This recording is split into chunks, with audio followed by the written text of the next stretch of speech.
In this episode, the new Porsche 992 GT3 RS, the crazy Koenigsegg CC850, and Lamborghini's new Urus Performante. Welcome to episode 107 of the We Are Auto Show. What's up, Derek? Mr. Michael Rao, how are you doing? I'm doing great. There's been a lot of new cars released with Car Week that's happened. There has been. But before that, did you know coming up there's a big rocket launch?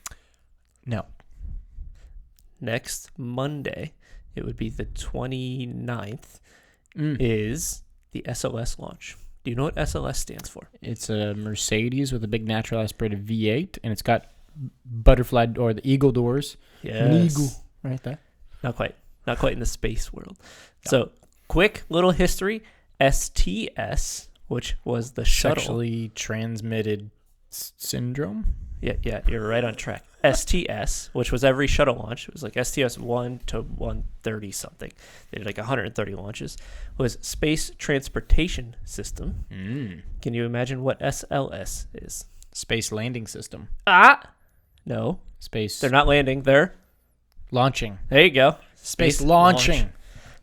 It's a launch. So yes, the SLS rocket, NASA's new big moon rocket, because we're going back to the moon. Heads up. Are we? Don't know why, but yeah, we're going. We're actually like legitimately putting people on the moon again? We're trying to make a moon base. Oh, it's because we've created the Space Force. That happened. But that was, If you got drafted, what branch of service would you take? Space Force. I know. I knew it. I just knew it. You want to shoot aliens in the face. With laser beams. Yes. Yes, Pew, just pew, like pew. Star Wars. Yes, and then you're going to miss everything if you're a stormtrooper. And let me guess, you would go Air Force. Yes, because I want to drop ordnance on bad dudes. Well, fly planes. All right. Yep. The 29th, 8:33 a.m. Look toward Cape Canaveral. I'll be there. I'll be watching SLS launch. All right. I won't be there. I probably won't be watching. I'll be working. But, ready to get into some news? Let's do it. All right. So, some news that I am so excited about. I've been eagerly waiting this news since we've seen it spied testing on the ring. The Porsche 911 GT3 RS is revealed. Its numbers and all sorts of things are out, and I am just so goddamn excited. So wait, is this a 99 what? Do they 992. increment this? Yes. Okay. This is the 992 generation of the 911 GT3 RS. The last one was in what? 991? Yes, it was a 991.2 and a 991.1. And then you had the 997.2 and .1. Then the 996.2 had a GT3 RS, but they didn't do a GT3 RS of the 996.1. What else would you like to know? Okay. 992, 911. There's a lot of nines in there. GT3 RS. Yes. Let's do it. Let's talk about it because I am very excited. I am drooling over this car. This is the most race car-y car that you can buy for the street. With the exception of, I think, the Aston Martin Valkyrie. Look at the wing! Oh my god, it's huge! It's huge! It's got a gap. It's lit. Yes, we'll talk about that gap in a second. But it's the biggest wing ever fitted to a road car, like ever. It's immense. It's like the same wing. Actually, it's not the same wing because it's more technologically advanced than the wing they put on the actual Cup car.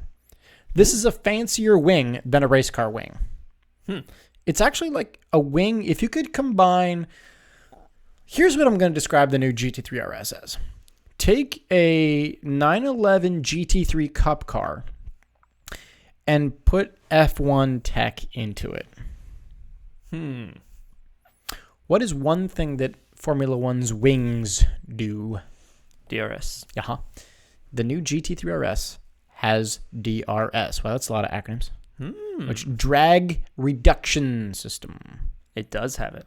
which means, exactly, it is full active aero, which means there's actually a button on the steering wheel where you can press, and it opens the flap, and you get like a huge relief of downforce, and you go way faster in a straight line. Wow. Exactly how Max Verstappen does it. That's crazy. It's sick. That big swan neck wing, it is the most race car-y road car like ever. It's nuts. There it is. Button for DRS. Yep, you got a DRS button. You want to go fast in a straight line, press that, and whoosh, away you go. We're playing some real video games here, aren't we? Kind of. It's like, the thing is, yes, we're playing video games, but we're not actually playing video games with the heart and soul of the car. Because it is still only a naturally aspirated flat six. It's still just a 4-liter naturally aspirated flat six. It's not this great big giant 10-liter V12 with quad superchargers and turbochargers and thrust boosters and all this. It's like your car. Yep. Right? It's just your car, but with more. It's simple. Yeah. But It's that's all it simple needs. in terms of the powertrain. Right. But it's very different than your car and everything else. One, it's not slow. But that naturally aspirated flat six, it still revs up to $9,000. So its RPM its red line is 9,000 RPM. Jeez. She's a screamer, right? But they've bumped the horsepower from 510 to 525. Which, Okay. if you think about it in today's world, that's a lot, but it's not a colossal lot. No, I would say that's not a lot for Right? this car. Like every other like supercar you see is, we're doing 982 horsepower. We've cracked 1,000 horsepower. Right. And then the GT3 RS has got just this piddly little 525. But it's not the horsepower, right? And here's me saying this, who I'm obsessed with horsepower and displacement, but it's not the horsepower that does this car justice. It's how it uses it. Sure, you may have 1,000 horsepower on some supercar, but do you use it properly? Can you put it down? Can you grip? Can you do anything with it? No, you can't. Where in this car, you can. You use every single horsepower that you have to its full potential. And that's the limit. You can go to the limit. Yep. It weighs roughly 3,200 pounds, so it's not heavy, but obviously it's getting to be a lot more creature comforts, right? Now, a couple more things here in terms of performance. Porsche states that it's a 3.2 second 0 to 60. Okay. Here's the thing. Porsche has a history of very much kind of underestimating that. This car is actually going to be 0 to 60 close to like 2.7 or 2.8. I don't think that those numbers matter for this car. They don't. They don't. Because this car isn't about straight line speed. Who cares? Right. This car is about the driving experience. Mm-hmm. Yep. Which is fantastic. Yeah, I want to drive this car so bad. Couple more things that I'm going to nerd out about. Okay? Mm-hmm. So we talked about horsepower. We talked about torque. We talked about weight. We talked about the wing with the DRS, like an F1 car. That's cool. But where we can get really intricate with this car, and where I think like the director of the GT department at Porsche, Andy Preniger, where I think he went a little crazy is in the tweaking you can do with this car. You can tweak suspension components on the fly from the steering wheel. Oh. So you can actually alter the compression and rebound damping of each axle individually on the fly. So if you're going to nerd out, that's pretty damn nerdy. This is getting very video gamey now. I don't think it's a video game. I think it's just, how can we make a race car with a number plate? And I think that's what they did. Yep. I think they just literally took like a cup car and just said, how can I make this car road legal? And they did. So not only can you adjust on the fly the compression and rebound damping of each axle individually, you can also tweak the settings of the limited slip diff in the rear. Jeez. How freaking crazy is that? That's properly nuts. Like, that is really, really intensely nerdy and kind of over-the-top settings that you can adjust.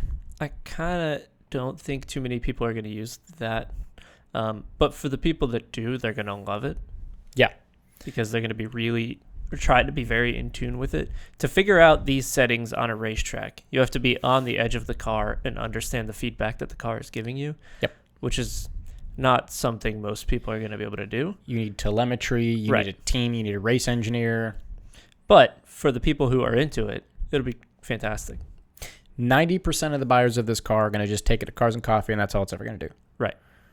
But for the 10% of people that are going to take this car and do what it's designed to do, oh, damn, this is going to be mind-blowing. To be fair, it is designed for that 10%, not to go to Cars and Coffee.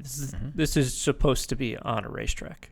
It's funny, when Porsche did their actual like press release video of the car, Andy Preniger, the director of GT cars, he actually said publicly, we want people to use this car properly on a track.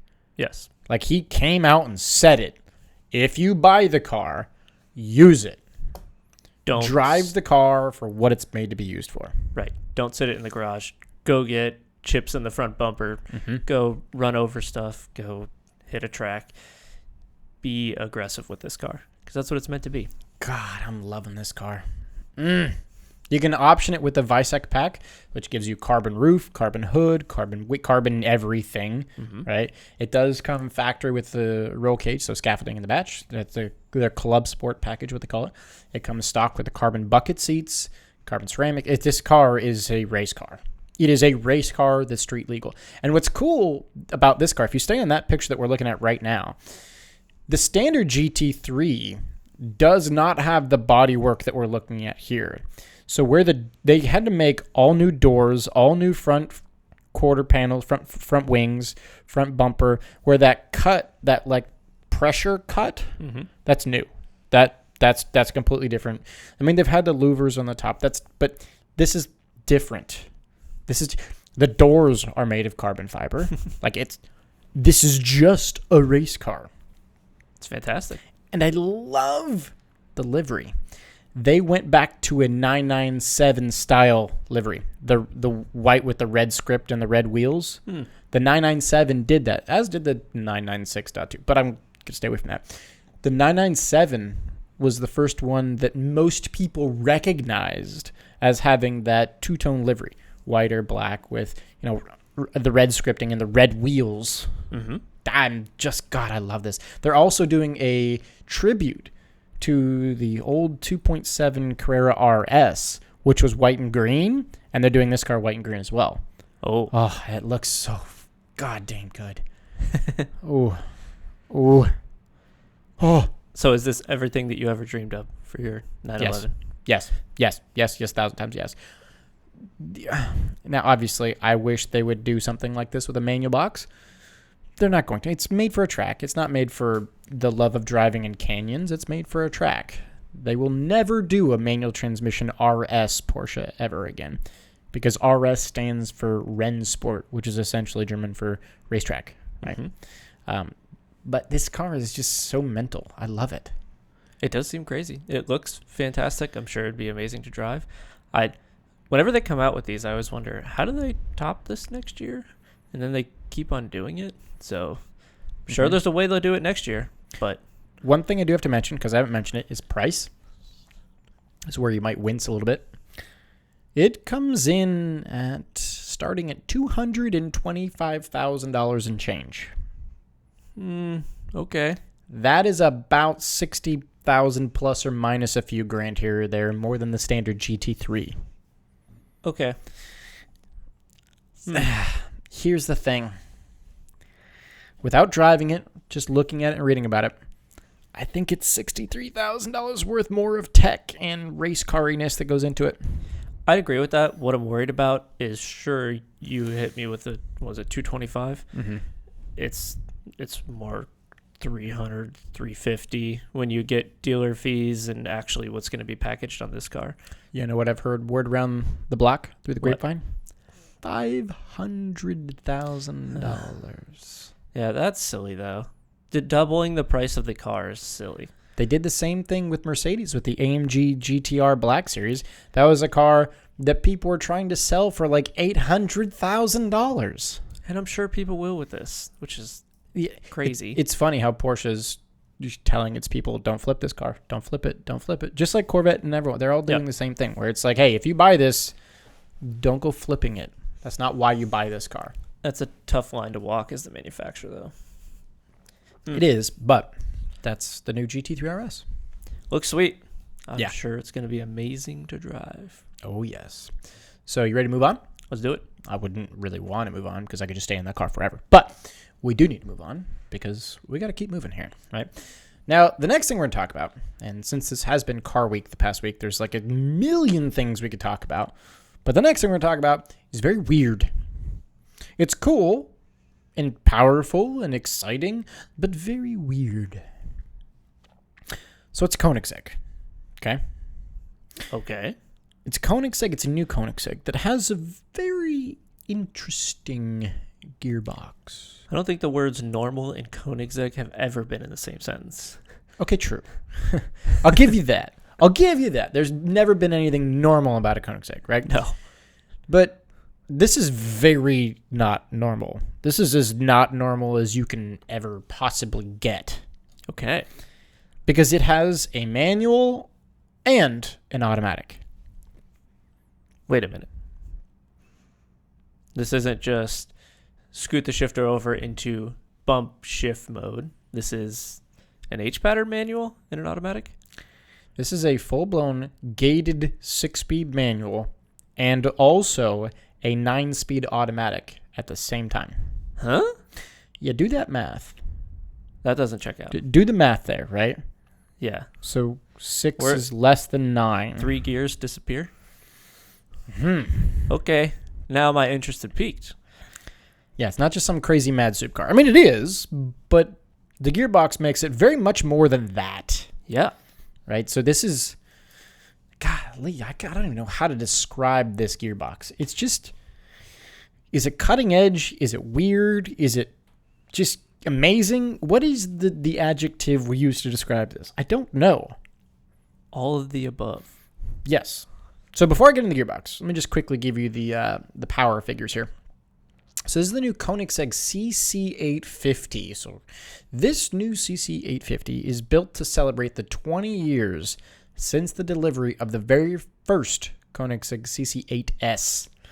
And this new supercar has a 5-liter twin-turbo V8 that produces over double the amount of horsepower from the Porsche. Almost triple, actually. Is this 1,000 horsepower? It's more than that. It's 1,000 plus my car and change. It's 1,385. Holy moly. And apparently it has a curb weight of 1,385 kilograms. So that's 1 horsepower. What was it? However many per ton? No, 1 to 1. Yeah, 1 to 1 horsepower per kilogram.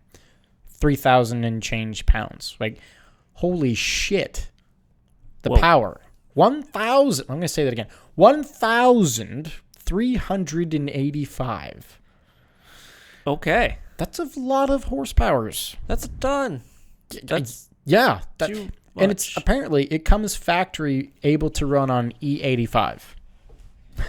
What? It has 3 hidden gears and can have normal gas. This is the most perplexing car in the world. Now, I know that Koenigsegg does crazy things with their valves. I don't think that they have a normal camshaft. I think that they have either hydraulic or pneumatic valves, which means fluids or magnets or something are moving the valves in the engine that are normally just a camshaft, rolling pieces of metal. So I'm not super shocked about the gas thing. I would assume that fuel to air ratio mappings and the pneumatic valves kind of give them a lot of leeway there.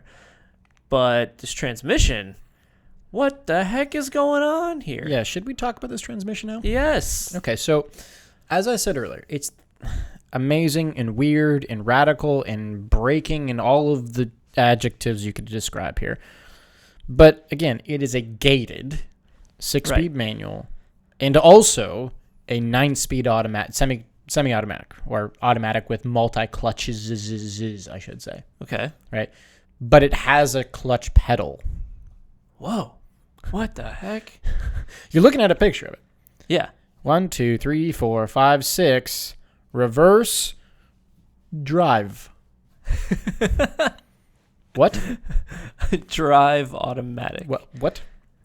All right, so you ready for the name of this transmission? Because it has a name. Okay. It's the ESS, which stands for Engage Shift System. Oh, God. They're as bad as NASA with their acronyms. I love that. Oh, I love that. It's essentially, it's just a multi-clutch 9-speed automatic. But it has the option to be a 6-speed gated manual with an old school clutch pedal. Like you have 3 pedals. It's the best of both worlds. It is, but it's just so confusing. Now, apparently, the actual manual shifter itself is not mechanically changing gears, but it's all done shifting by wire. So gear change by wire, right? Now, again, so going back, 6-speed gated manual, 9-speed. The numbers here, 6, 9. Those are different numbers. They look the same upside down, but they're just different numbers, right? So what's weird is that this can actually change its actual gear ratios. The actual gear ratios, depending on the driving mode. What? You had me until gear ratio started changing, because I thought the gear ratio was tied to like the circumference of the gear and the amount of teeth on them. I thought so too. Whoa. But apparently you get to change the amount of teeth on your gears. No, it can't be that. No, I don't know the truly tech mechanical bits here, but it is friggin' perplexing as hell. Having a gated shifter and electronically changing gears makes sense. That's fine. You can do that shifting via wires, no problem. Mm-hmm. Having 9 speeds and only limiting it to 6, I guess it makes sense because the H pattern, you're not going to have a 9 H pattern. That's just silly. That's the Fast and Furious gearbox where they just never stop changing gears. What gear are you in? 27th. Other than semis, do you know of any vehicle that has even 8? No. I don't either. 7s. Lots of cars have 7s. Right. But again, that's just weird. Yeah, that's weird. Okay. But changing the gear ratios on the fly would mean that there's some variable, either belt driven or I don't know how that would work in a transmission. That's kind of crazy. My brain can't work that out. No. Like the engineers, Christian von Koenigsegg, the owner of Koenigsegg, the founder, right? And the engineers that went into this, I don't understand what black magic has gone into that. I don't know. He's a genius, though. He's come up with some crazy stuff. He is. Yeah. You know how old he's turning? How old? 50. Okay. And you know how many they're making? 50. Yeah. They're literally only making 50 because he's turning 50. And you know how many he's buying? 50. 50. Well, he's probably one of the only people that can buy 50 of them because while there's no number in terms of price released yet, it is expected to be in the multi-millions of dollars. But who cares, right? That's irrelevant at this point. Yeah. Price doesn't matter when you're buying a 1 of 50 Koenigsegg. Crazy. Yes. Now, there's one more term of this car that I want to just briefly mention. Okay. Because it's exciting sounding, right? All of the things from this car have just sounded exciting, right? Yes, right? The gearbox. So they have a name for their doors. They're called the Synchro Helix. The door? Yeah. The Synchro Helix doors rotate like up and down and out and weird. They do their slightly out and then mostly straight up kind of action. Synchro Helix, baby. Okay. I'm sure there's some gearing involved in there, and that's where they got that from. Yeah. Weird. It's nuts. But either way, that's the new Koenigsegg CC850, and it's nuts. and it has 1,385 horsepower and an automatic and a manual and a clutch pedal. And apparently, you can still stall this car. Wait, but Yeah. wait, huh? Yeah. Apparently, in the article, Christian von Koenigsegg, he actually told Road and Track that if you dump the clutch, you're gonna stall it. So I guess that the clutch is mechanically linked in that case. Huh. Dude, I don't understand it. That is wild. I don't know. If you're watching on YouTube, or even if you're listening on audio, drop a comment where you're watching or listening and let us know. Do you have even the slightest clue of how this gearbox actually works? It has to all be fly-by-wire. It has to be.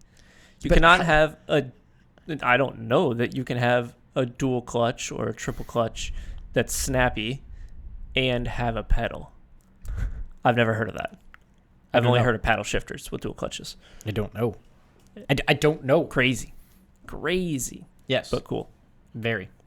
But there's one more crazy, cool thing we need to talk about that is not the Koenigsegg, but it is another supercar manufacturer. What might that be? It is a Lamborghini. Lamborghini. Yes. It is a Lamborghini SUV. The Lambo truck, baby. Okay. If we were an Instagram influencer, that's what we would call it. Is that what they call it? Yeah. The Urus? Yeah. They call it the Lambo truck. Yeah. I think there's actually rap songs about the Lambo truck. Dang. What are they going to do when Lamborghini actually makes a truck? The Lambo monster truck.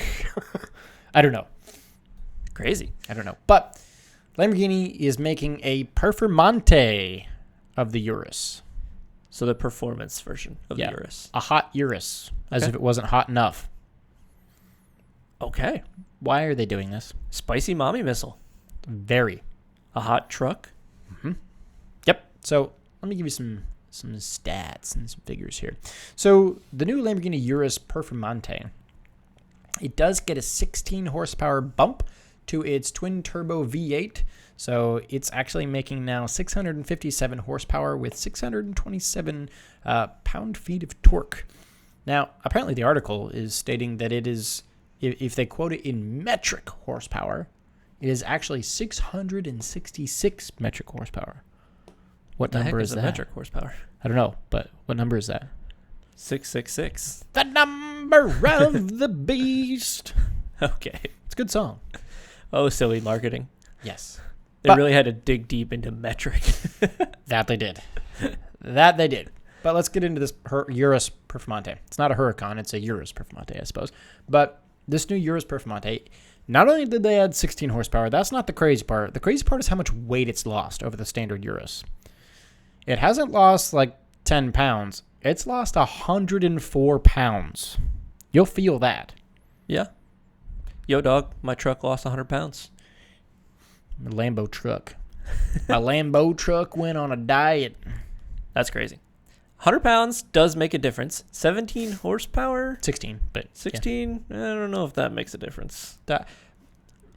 I think if you combine the 16 horsepower with the 100-pound loss, then that's where you really feel the difference. Let's be real, though. When you go to get groceries or bringing the kid to soccer practice, which is what you do in your Lamborghini truck, do you think you really feel that? I would, because I'd go there flat out. Does the normal mother feel that? No. Now, to really liven up that soccer mom's life, Lamborghini has fitted the new Urus Performante with, are you ready for this? A rally mode. What? Do you want to rally a Lamborghini Urus? Oh my God, I want to do that so bad. Oh boy. Yes, you. All right, honey, we're going to the grocery store. I'm going to put it in rally mode. That curb isn't going to stand a chance, baby. Yes. Neither are your rims. No. Yikes. No. Rally mode on your Lamborghini truck. Literally rally mode. Okay. Why? This is silly. Rally mode belongs on a Subaru STI, WRX STI. Sure. It belongs on a Mitsubishi Lancer Evolution. Yeah. Hell, it belongs on a Ford Fiesta. Yep. Does it belong on a Lamborghini Urus? It belongs more on a BRZ than a Lamborghini Urus. What the heck? It belongs more on a Honda Civic, on a Corolla, on a Camry. An SUV? Lamborghini? Of all of them? Really? That's what they do in their performance package? Yes, you get a rally mode.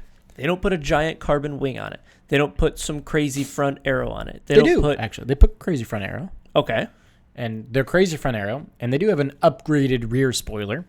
And all their new aero and carbonness adds 38% more downforce.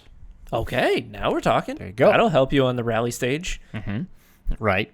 That you'll never be on. Correct. Now, also, you can option the Urus Performante with a carbon fiber roof in an SUV. Why? Why are we putting a carbon fiber roof on an SUV? Are you kidding me?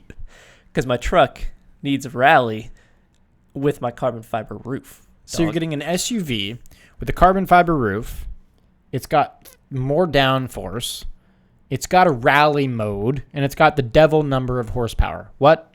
This needs an intervention. It needs an exorcism. It's very lost. It doesn't know what it is. No. Now, you ready for a crazy number here? You've heard of a hill climb called Pikes Peak, haven't you?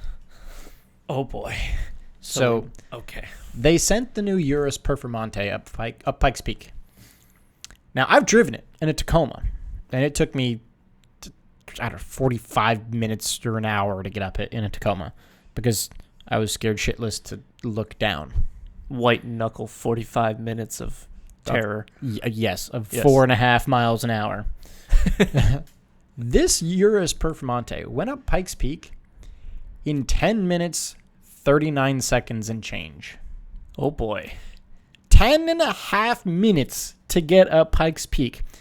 Now, I've been there, and I've been up Pikes Peak. And to think of that number in an SUV is terrifying. That is ridiculous. That is terrifying. In an SUV, a high-riding SUV, that's nuts. The current Pikes Peak record is 7 minutes and 57 seconds. That's even crazier. So it's 2 minutes away from that. And it's an SUV. And it's an SUV that wants to rally. That's maybe a truck that it has 16 more horsepower and will shed 100 pounds. It's nuts. It's insane.